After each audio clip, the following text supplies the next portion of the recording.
ಎಲ್ಲರಿಗೂ ಬಸವ ಜಯಂತಿಯ ಶುಭಾಶಯಗಳು. ಇವತ್ತಿನ ವಿಡಿಯೋ ಜಗಜ್ಯೋತಿ ಬಸವೇಶ್ವರರ ಬಗ್ಗೆ. ಬಸವಣ್ಣ ಅಂದ ತಕ್ಷಣ ಅನುಭವ ಮಂಟಪ ನೆನಪಿಗೆ ಬರೋದು ಸಹಜ. ಪ್ರಸ್ತುತ ದಿನದಲ್ಲಿ ಮೌಢ್ಯತೆಯನ್ನು ಪೂರ್ತಿಯಾಗಿ ಮೆಟ್ಟಿ ನಿಲ್ಲಕ್ಕೆ ಆಗ್ತಿಲ್ಲ.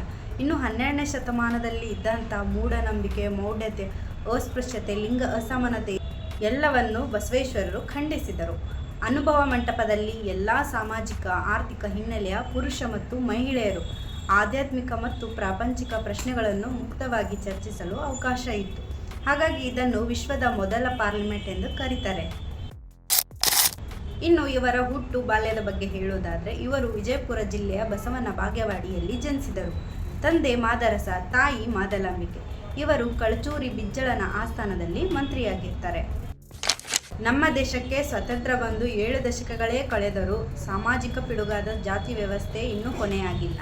ಇನ್ನು 12ನೇ ಶತಮಾನದಲ್ಲಿ ಬಸವಣ್ಣನವರು ಬ್ರಾಹ್ಮಣ ಸಮುದಾಯದ ಮಧುವರಸನ ಮಗಳು ಲಾವಣ್ಯವತಿ ಮತ್ತು ತಳ ಸಮುದಾಯದ ಹರಳಯ್ಯನ ಮಗ ಶೀಲವಂತನ ಜೊತೆಗೆ ಅಂತರ್ಜಾತಿ ವಿವಾಹ ಮಾಡಿಸಿ ವರ್ಣರಹಿತ ಸಮಾಜ ನಿರ್ಮಾಣಕ್ಕೆ ಕ್ರಾಂತಿಕಾರಿ ಹೆಜ್ಜೆ ಇಟ್ಟರು.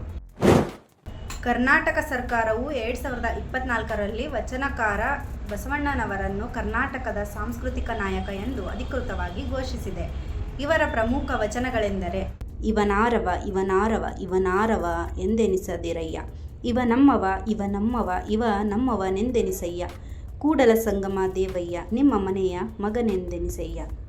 ಲೋಕದ ಡೊಂಕ ನೀವೇಕೆ ತಿದ್ದುವಿರಿ, ನಿಮ್ಮ ನಿಮ್ಮ ತನವ ಸಂತೈಸಿಕೊಳ್ಳಿ, ನಿಮ್ಮ ನಿಮ್ಮ ಮನವ ಸಂತೈಸಿಕೊಳ್ಳಿ, ನೆರೆಮನೆಯ ದುಃಖಕ್ಕೆ ಅಳುವರ ಮೆಚ್ಚ ನಮ್ಮ ಕೂಡಲ ಸಂಗಮ ದೇವ. ಕಳಬೇಡ ಕೊಲಬೇಡ ಹುಸಿಯ ನುಡಿಯಲು ಬೇಡ, ಮುನಿಯಬೇಡ ಅನ್ಯರಿಗೆ ಅಸಹ್ಯ ಪಡಬೇಡ, ತನ್ನ ಬಣ್ಣಿಸಬೇಡ ಇದೀರ ಹಳಿಯಲು ಬೇಡ, ಇದೇ ಅಂತರಂಗ ಶುದ್ಧಿ ಇದೇ ಬಹಿರಂಗ ಶುದ್ಧಿ, ಇದೇ ನಮ್ಮ ಕೂಡಲ ಸಂಗಮ ದೇವರನೊಲಿಸುವ ಪರಿ.